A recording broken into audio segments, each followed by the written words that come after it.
Hello guys, good evening po sa ating lahat. Ito na naman po, magluluto na naman tayo ng seafood. Ito po ay tuna na nabili po natin noong nakaraan. Ito po, mag-prepare lang po tayo ng basic ingredients. Ayan po, margarine, pechay, at yung pong isda natin. At ito po ang pinaka-importante sa lahat, ang pinakamasarap na hipon. Ayan po, mag-prepare po tayo niya ng margarine. Gisa po natin yung mga ricado. Ayan po. Toasted lang po natin to ng konti mamaya para makaramelize po. Ayan, haluin lang po natin.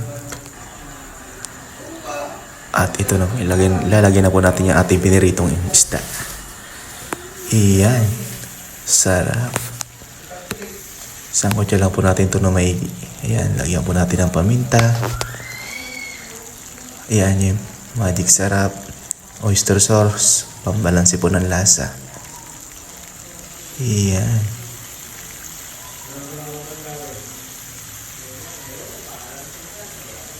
At lagyan din po natin to ng toyo. Isang kutsay lang po natin to na maigi para kumapit po yung lasa sa ating isda.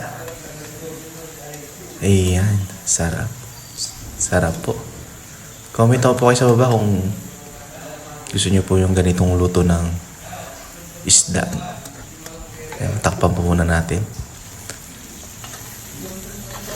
Ayan po, parang kapit na po yung lasa nito mga kapatid. Lagyan po natin ito ng tubig para may konting sarsa po yung natin. Yung ating isda.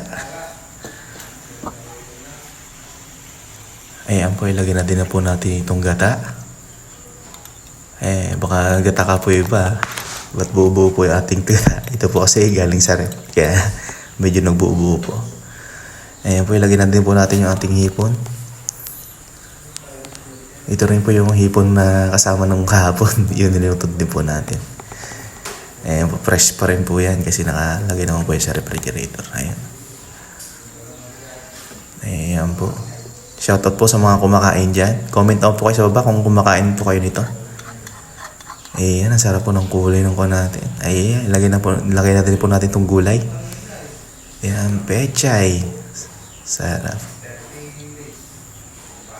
Ayan po, paluto na po. Takpan lang po natin pa yan. Maluto na po yung ating ginataang isda at hipon. Ayan, ang sarap po ng kulay mga kapatid. Comment po kayo sa baba kung kumakain po kayo nito.